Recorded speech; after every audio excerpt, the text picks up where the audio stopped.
शहर के बाहरी हिस्से में एक पुरानी टूटी फूटी हवेली खड़ी थी, रायगढ़ हवेली। लोग कहते थे वहां रानी रत्नावली और राजा विक्रम सिंह की आत्माएं भटकती हैं, पर कोई आज तक जांच करने नहीं गया, सिवाय कुछ पागल चोरों के। अबे सुन, ये हवेली भूतिया नहीं खजानों से भरी है, और जो डरते हैं वो खोते हैं। पर सुना है जिसने भी अंदर कदम रखा उसका तो जूता बाहर मिला और लाश खिड़की से लटकी हुई। अबे डरपोक, भूत भी हमसे डरेंगे। चलो, रात 12 बजे, कुत्ते भी नहीं भौंकते उस वक्त। रात के 12 बजने ही वाले थे। तीनों दोस्त बबलू, पप्पू और चिंटू अपनी टॉर्च और एक पोटली में मिर्ची नींबू लेकर हवेली पहुंचे। गांव के एक कोने में एक जर्जर हवेली खड़ी थी, काली, जाले और सन्नाटे से भरी। कहते हैं वहां एक रानी और राजा की आत्मा आज भी तिजोरी की रखवाली करती है, लेकिन चोरों के लिए ये सब गप्पे थीं। सब हवेली के अंदर चले जाते हैं, तभी एक औरत के कराहने की आवाज गूंजी, मेरा हार, मेरा खजाना लौटाओ। तीनों इकट्ठा हो गए। टॉर्च की रोशनी सीढ़ियों की ओर घुमा दी गई। वहां कोई औरत नहीं, बल्कि एक सफेद साड़ी में लिपटी भूतनी हवा में तैर रही थी। मम्मी, मेरा हार लेने आए हो? हाँ, पहले अपनी गर्दन दो। तभी हवा में जोर से दरवाजा बंद हुआ। उन्होंने वापस उसी जगह देखा तो वहां अब कोई नहीं था और बेसमेंट में जाते हैं। बेसमेंट में चारों तरफ अंधेरा था। चिंटू टॉर्च जलाकर अंदर घुसता है। सामने हल्की टॉर्च में तिजोरी का ताला दिखता है। चल, वो रही तिजोरी, पर इसमें से अजीब बू क्यों आ रही है, जैसे कोई लाश हो। हाँ, मैं एक जिंदा लाश हूं, मुझे खोलो और आजाद करो। भाई पप्पू मजाक नहीं, क्यों मिमिक्री कर रहा है? तिजोरी में जंग लगा ताला लगा होता है। पप्पू एक हथौड़े से ताला तोड़ने लगता है। तिजोरी खुलने लगती है और वो देखते हैं कि उसके अंदर एक लड़की मरी पड़ी है। भाई, ये तो लाश है। किसने खोली तिजोरी? भाई, ये लाश, क्या पता इसके नीचे सोना हो। सोना चाहिए? आओ, मैं तुम्हें मार देता हूं, हमेशा के लिए सो जाओ। चारों तरफ भूत भूतनी की आवाज गूंजने लगती है और किसी लड़की के रोने की आवाज आने लगती है।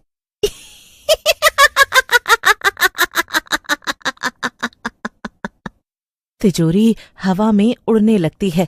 थोड़ी दूर पड़ी लड़की की लाश अचानक आंखें खोलती है और कहती है, तुम मुझे मारने आए हो? मैं तुम्हें नहीं छोड़ूंगी। तीनों एक साथ खड़े हो गए। एक बड़ी बिजली चमकी। क्या लेने आए हो? सोना। चुप कर, हम तो जी ऐसे ही आए। चुप करो, तुम मुझे मारने आए हो। हाँ, मारने आए हो। मम्मी, यही है वो तीनों। अब तुम लोग नहीं बचोगे।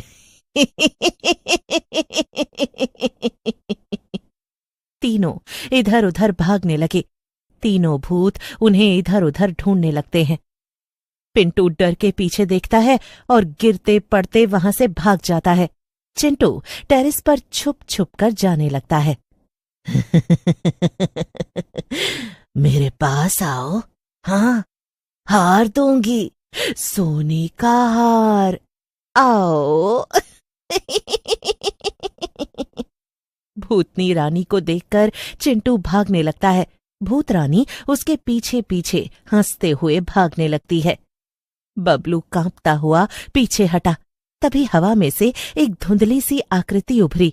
सड़ी हुई रॉयल ड्रेस पहने भूत राजा। उसकी आंखें आग जैसी जल रही थीं। मेरे कक्ष में चोरी, मृत्यु से स्वागत होगा तुम्हारा। तूने मेरी नींद तोड़ी है, अब तेरी मौत मेरी आगाज होगी। मुझे माफ कर दो, मैं बस तिजोरी खोलना चाहता था। मैंने जिंदा रहते अपने दुश्मनों को जिंदा दीवारों में चुनवाया था, मरने के बाद अब बारी। फिर भूत राजा ने तिजोरी की ओर इशारा किया। तिजोरी खुद ब खुद खुल गई और अंदर से काले धागों वाली लोहे की जंजीरें निकलीं। वो जंजीरें बबलू के पैरों पर लिपट गईं और उसे खींचते हुए अंदर ले गईं। बबलू की चीखें पूरी हवेली में गूंज रही थीं। चिंटू पिंटू को आवाज आई बबलू की। उसे ढूंढते हुए वो सीढ़ियों से नीचे आते हैं। चिंटू पिंटू एक दूसरे को कांपते हुए पकड़ लेते हैं और धीरे धीरे बेसमेंट में तिजोरी के पास जाते हैं और तिजोरी को खोलते हैं और उसके अंदर उन्हें मिलती है बबलू की लाश। क्या हुआ? चौंक गए क्या? अब तुम्हारी बारी है। चिंटू के कानों में एक आवाज आती है। चिंटू? हाँ, चिंटू, मेरे पास आओ, सोना ले जाओ। उसकी आवाज से चिंटू हिप्नोटाइज हो जाता है और उल्टे पैर भूत लड़की के पीछे चलने लगता है। चिंटू लड़की के कमरे की तरफ जाता है। जैसे ही आधी रात होती है और हवेली की घड़ी 12 बजाती है, चिंटू और भूत लड़की आमने सामने खड़े होते हैं।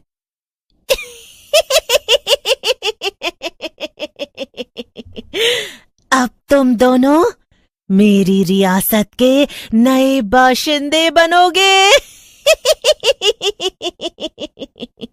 उसने 100 सालों से राजा की तलाश में हवेली में फंसी आत्माओं को फंसाकर मारा था और अब वो चिंटू और पिंटू को भी दरबारी आत्मा बनाने वाली है। तभी वहां पर भूत राजा भी प्रकट होता है और कहता है, बेटी, अब ये चिंटू की आत्मा हमारी खौफ की दुनिया में शामिल होगी। हमारे यहाँ चोरी करने आया था।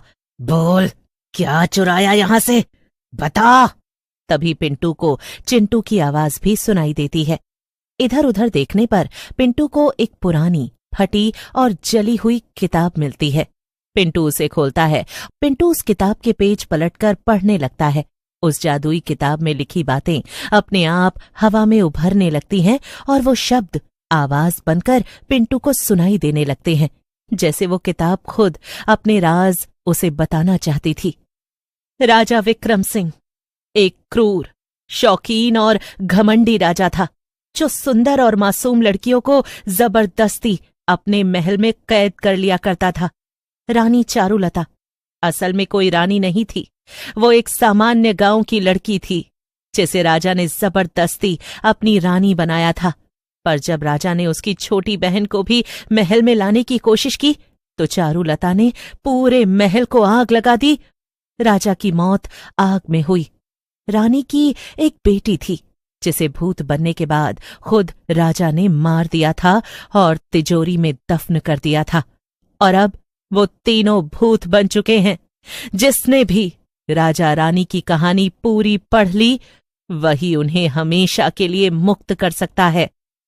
जादुई रहस्यमयी किताब से वो जान चुका था कि अगर राजा और रानी की सच्चाई उन्हें सुनाई जाए तो दोनों की आत्मा भस्म हो जाएगी। पिंटू उस किताब को हवेली के बीच रखकर मंत्र पढ़ता है। ओम अंधकार विनाशिनी आत्ममुक्तये स्वाहा। ओम अंधकार विनाशिनी आत्ममुक्तये स्वाहा। हवेली कांपने लगती है। दीवारों से खून टपकने लगता है।